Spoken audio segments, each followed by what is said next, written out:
استغفر الله العظيم. إن الله وملائكته يصلون على النبي يا أيها الذين آمنوا صلوا عليه وسلموا تسليما. اللهم صل على سيدنا محمد وعلى آل سيدنا محمد. اللهم صل على سيدنا محمد وعلى آل سيدنا محمد. اللهم صل على سيدنا محمد وعلى آل سيدنا محمد. اللهم صل على سيدنا محمد وعلى آل سيدنا محمد.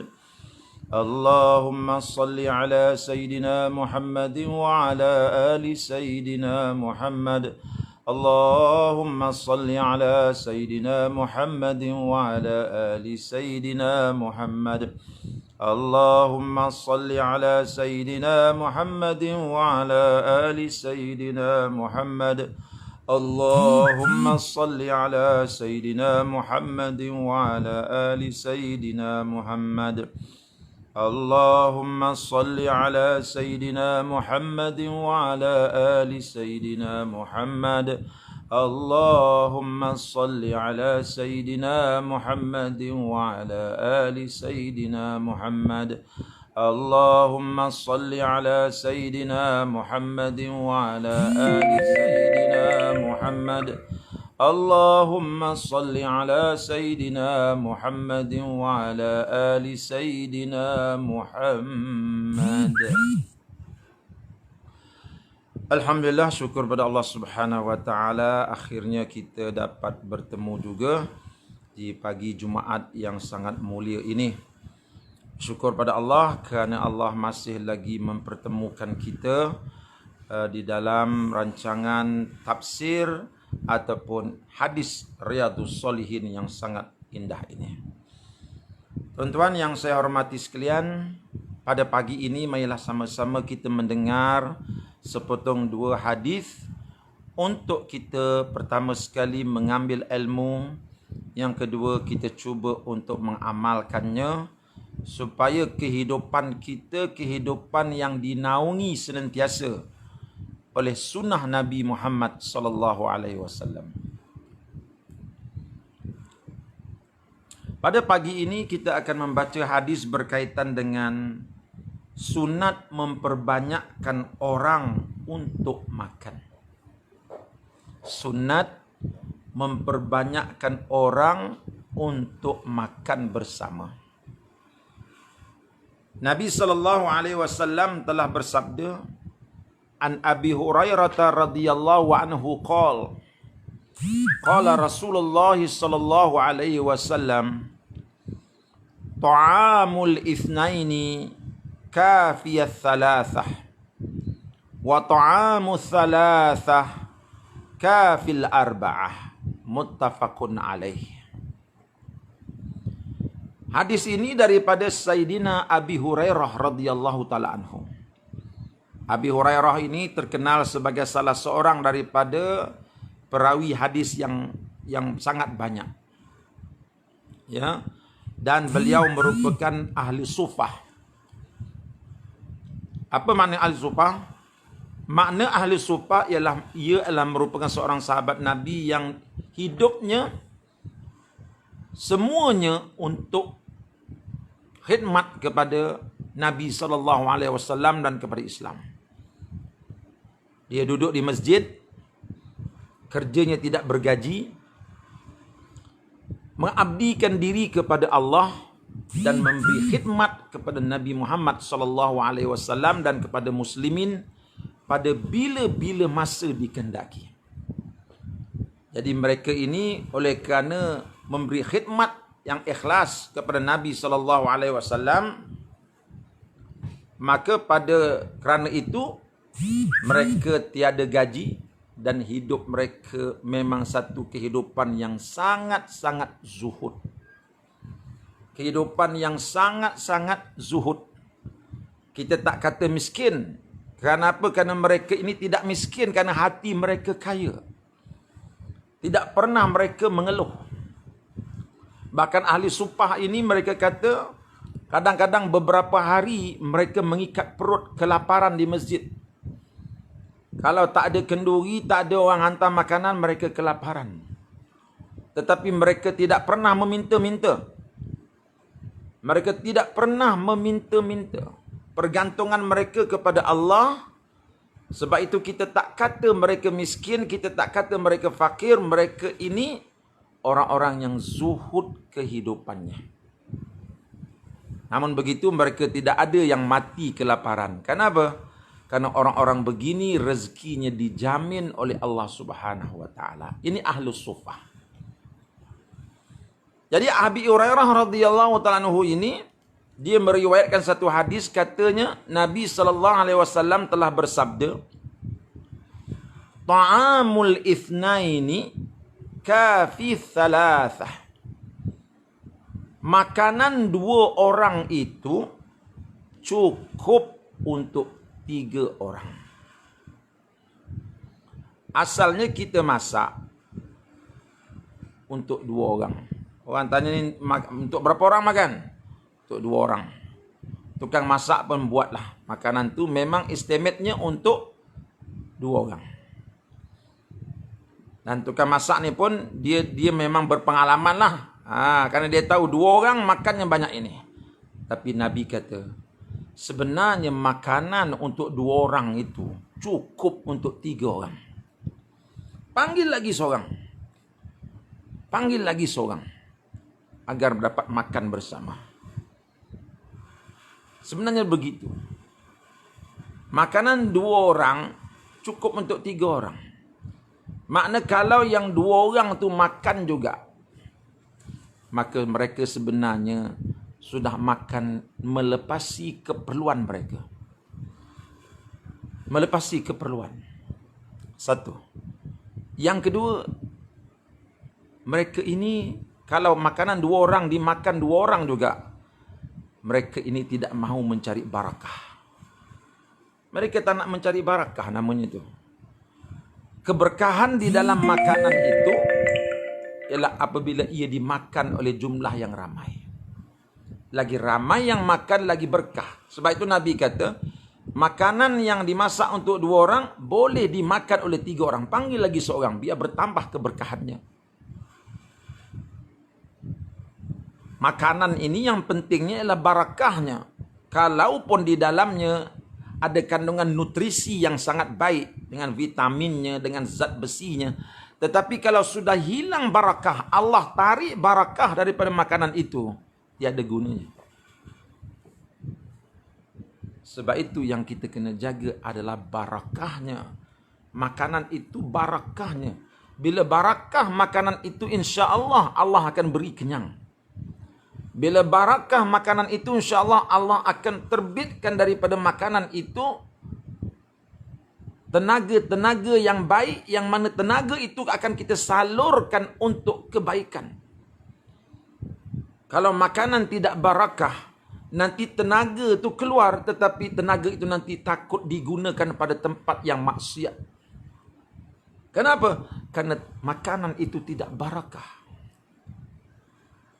Karena itu kita mesti menjaga keberkahan makanan itu. Sebab itu jangan kita sekali-kali dalam makan ini kita mengenepikan sunnah Nabi Muhammad sallallahu alaihi wasallam. Mulakan dengan bismillahirrahmanirrahim. Mulakan dengan bismillahirrahmanirrahim. Ya.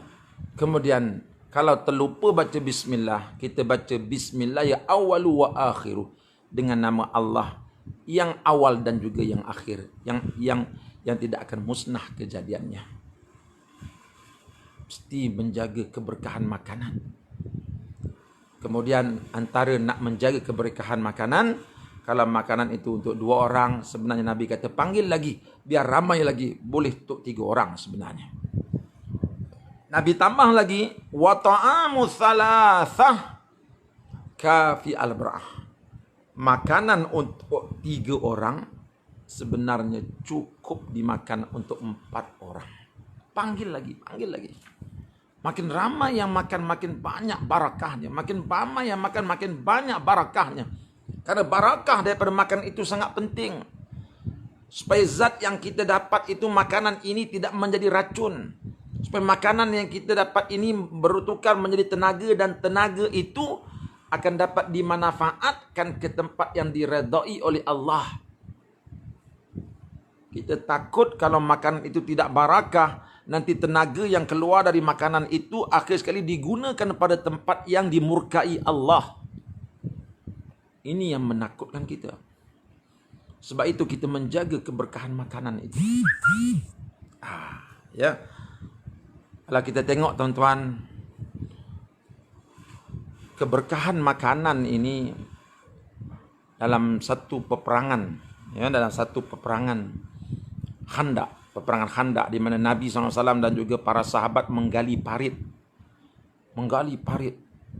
supaya tidak diserang negeri negeri Madinah itu oleh Quraisy Mekah, musyrikin dan juga orang-orang Yahudi.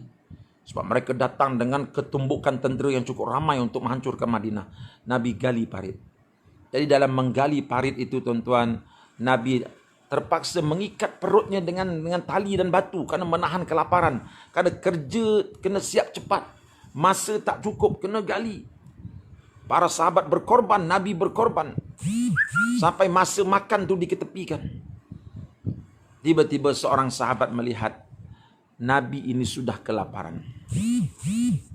Mereka melihat di perut Nabi ada tali dan batu. Sah, Nabi sedang menahan lapar. Lalu dia minta izin dari Nabi untuk balik ke rumah. Dan dia sembelih seekor kambing, buat roti sikit. Ya. Dan dia kata, "Ya Rasulullah, marilah datang ke rumah." Nabi kata, "Engkau balik dulu, nanti aku panggil kawan-kawan yang lain." Mana cukup kalau panggil ramai-ramai. Sembelih kambingnya seekor, yang pergi menggali itu pula masing-masing tengah penat gali parit, tengah lapar. Mereka tu kalau makan, maklumlah orang gali parit ni tuan-tuan, kita bagi nasi satu periuk boleh habis. Tiba-tiba seekor kambing nak dipanggil ramai-ramai makan. Nabi kata, "Kau balik dulu. Cedok. Masa cedok tu, bacalah bismillah dan jangan buka tudung itu. Tudung piuk tu jangan buka. Cedok aja, cedok aja, cedok aja." Alhamdulillah. Ramai sahabat-sahabat Nabi yang kelaparan pergi ke rumah yang disediakan kambing itu, makanan itu, dan ramai yang dapat makan dengan kenyang. Padahal 1 ekor kambing sahaja. Ini keberkahan. Ya, apa makna barakah? Barakah ini ulama tafsirkan ziyadatul khair, bertambah-tambah kebaikan. Maksud keberkatan ialah apa? Bertambah-tambah kebaikan. Daripada benda yang kita makan itu, akan bercambahnya kebaikan dalam diri kita. Ya, ini penting. Sebab itu beli makanan itu mesti daripada rezeki yang halal. Jangan beli makanan daripada rezeki yang haram, kerana dia akan hilang keberkatannya. Jangan menipu. Ya, kerana bila hilang keberkatan itu, maka habislah. Rugilah kita. Nanti yang akan darah-darah yang mengalir dalam badan kita itu daripada sumber-sumber yang tiada keberkatannya. Baik, kita dengar hadis yang kedua. Wa an Jabir radhiyallahu anhu qala sami'tu Rasulullah sallallahu alaihi wasallam yaqul ta'amul wahid yakfil itsnaini wa ta'amul itsnaini yakfil arba'ah wa ta'amul arba'ah yakfi thamaniyah. Rawahu Muslim. Daripada Sayyidina Jabir radhiyallahu anhu, saya mendengar Rasulullah sallallahu alaihi wasallam bersabda, makanan satu orang itu cukup untuk 2 orang. Makanan 2 orang itu cukup untuk 4 orang. Dan makanan 4 orang itu cukup untuk 8 orang. Makanan untuk 4 orang, kata Nabi, cukup untuk 8 orang. Panggil lagi 4. Kita masak ni untuk 4 orang. Dah, itu nafsu tu. Kita makan sekadar keperluan. Kalau lebih tu, itu nafsu. Sebab itu yang kita naknya keberkatan. Yang mengenyangkannya Allah. Panggil lagi 4 orang. Makanan 4 orang cukup untuk 8 orang. Makin ramai yang makan, makin banyak lagi keberkatan yang ada. Jadi di sini Nabi mengajar kita. Kehidupan seorang Muslim ialah kehidupan mencari barakah. Inilah norma baru yang cuba kita munculkan di dalam hidup kita. Kalau sebelum ini, bila kita sebut makan, kita mencari tempat yang paling sedap. Bila kita sebut makan, kita cari makanan yang paling baik nutrisinya. Tetapi kita tambah lagi. Dan ini yang paling penting. Bila kita sebut makan, jangan lupa barakahnya. Barakahnya itu. Karena kalau makanan itu hilang barakahnya, maka kita sebenarnya sedang meletakkan diri kita, satu badan kita, darah-darah kita akan tumbuh daripada sumber-sumber yang tiada keberkatan. Benda yang tiada barakah ini tuan-tuan umpamanya tunggul kayu yang mati, yang tidak akan berkembang.